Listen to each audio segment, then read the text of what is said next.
Hi, I'm Guinness record holder for memory, Dave Farrow, and this is Brain Hacker. The modern world trains your brain to fail. We try to shape it for success. And today, I'm going to talk about some secret Tibetan techniques for mental clarity. Now, I don't actually talk about my experience studying Tibetan Buddhism, but I was a Buddhist for going on 8 years at the time, and I was part of a temple when I lived in Toronto in my 20s, and it was very powerful. It shaped most of the rest of my life. It gave me the ability to trick my brain into being happy and dealing with stress in a much more powerful way. Now, mind you, there were times where I, didn't do what I should have done. I didn't follow my own advice, and I got stressed and have difficulties just like everyone else. But I still think that it's important to understand techniques that really work. And there's one thing that I learned from the Tibetans that I still hold to this day, which is why I have beads on my hand most of the time. Uh, it is a technique that allows mental clarity. So when you're using visualization and you're memorizing a lot of information, your ability to visualize clearly is your superpower. If you can picture something in your mind's eye that's really powerful and really, really clear, and you can see it and you can imagine it actually happening in front of you, wow, your memory can skyrocket if you're using memory techniques. But as I teach these techniques, a lot of people tell me the same thing, that they can't visualize it clearly, that their images are fuzzy, or they don't think they're good at this, or maybe they think that they're one of those people that just can't visualize things and don't have a mental image. And of course, I've worked with hundreds of thousands of people around the world, and millions through my infomercial and all that. So I've got a lot of experience with this, and I've seen and heard all of this. And yes, you can use memory techniques. You just have to slightly adapt it to yourself. First off, if you do have difficulty visualizing things, one of the most important things you can do is put yourself in the image. I've actually had people who were blind since birth. So when I say visualize, they're like, I can't really do that. But then when I say, well, imagine these objects in your hands or on your chest or something, and then interact with it in that way, all of a sudden the memory techniques do work, because all of our brains do activate in the same way. So you might not think you're good at this, but it's because most people just don't practice visualizing. It's as simple as that. And often visualizing is discouraged, right? If we start to daydream and we start to visualize, well, we're told by teachers and parents to pay attention and stop daydreaming, focus on the real world. And so we only train one side of our attention span and we neglect the other.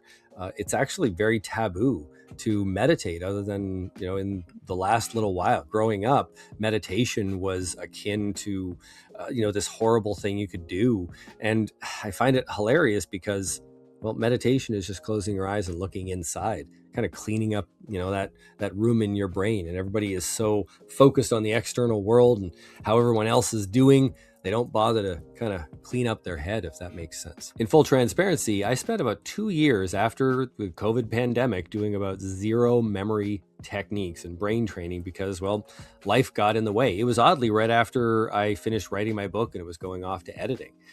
And there was divorce involved and chronic pain and health problems and things like that. But I got to say, not following my own advice was probably my biggest mistake, because the minute I got back into memory techniques, life got a lot easier. I was able to focus and pay attention, and it was also easier for my loved ones too, because they saw me as sharp and on the ball more than kind of scatterbrained. So even I was there. If you've gotten into a point where, your modern world is kind of taking over your brain and you're stressed or very ADD or you have a short attention span, well, here is the solution to it. So here is a very simple technique to improve your ability to hold a mental image in your mind. And it does come from Tibetan and other Buddhist practices. If you're ready to learn how your brain really works, well, that's why I wrote Brain Hacker. Because your brain is not broken, the world is. Brain Hacker is over 55 brain hacks for things like canceling cravings to stick to your diet, sleeping better, speed reading, sharpening communication, increasing IQ, and of course, better focus and memory. But it's also in story form, so it's easier to learn, following how I went from being an ADHD dyslexic kid at the bottom of all my classes to rising so fast they thought I was cheating, to breaking Guinness World Records from memory and building businesses around the world. It's all based around one core idea, that life is shaping your brain to fail, but brain hacks train your mind for success so you can thrive in the modern world without being consumed by it.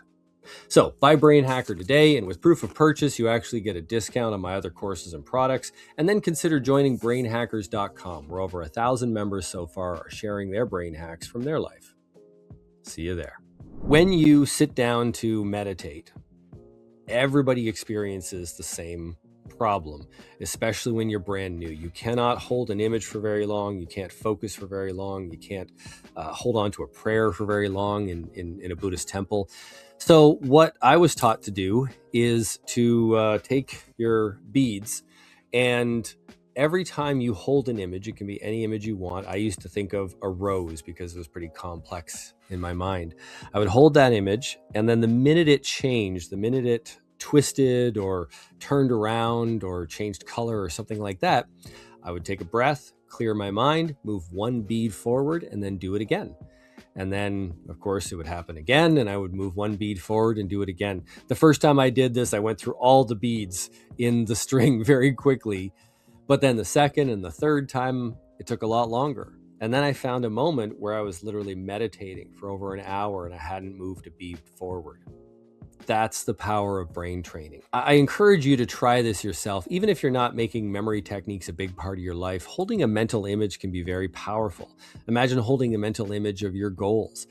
When you're talking to somebody, say you're trying to get a job or trying to persuade somebody, holding a mental image of what you want and what you desire is a very powerful way to keep you motivated and also to direct conversations and direct your life. Being able to visualize clearly also has a whole bunch of other benefits. There's tons of brain hacks, from ways to control your diet to ways to calm down. And all of it starts with holding on to this mental image. So pick a mental image that you like and visualize it clearly in your mind. And then, when it changes, just move one bead forward. Maybe you don't have a necklace of beads. Maybe it's a tick mark on a notepad, or maybe it's flipping a card in a deck of cards, and then you visualize again and then flip the card, and then you're done that day's exercise when you get through the deck of cards. That works really well too. By practicing this, you'll find that you're able to hold your mental images often for hours and keep clear thoughts in your head. And this becomes really powerful later on when you want to try to process things. This helps improve your IQ and visual acuity when you're trying to visualize things as well. And it also actually gives you a great ability to sleep. There's a bunch of sleep hacks around holding mental images in your mind as you start to drift off to sleep to help program you for success. So try this technique sometime and thank those Tibetan Buddhists. They're amazing people. They have a great heart and a great soul. Just as a side note, my son is 12 years old and he won't stop talking about Batman and how Batman is trained by Tibetan Buddhists to do this and that and kill somebody with just a touch. And I said, dude, I spent a lot of time with Tibetan Buddhists. They're happy. Okay, that's what they do. All right. If Batman had trained with Tibetan Buddhists, I don't think he'd be Batman. I think he'd be happy. He'd be relaxed. That's my 2 cents. If you have any opinion on this, comment down below. If you've had any experience with Buddhism or any other form of meditation and you have some ideas, hey, brain hacks are open to everybody. And if you really like this topic, check out brainhackers.com. Consider joining. We have over 1,000 members that have contributed brain hacks on all sorts of things. So I hope to see you there and see you on the next video. Take care.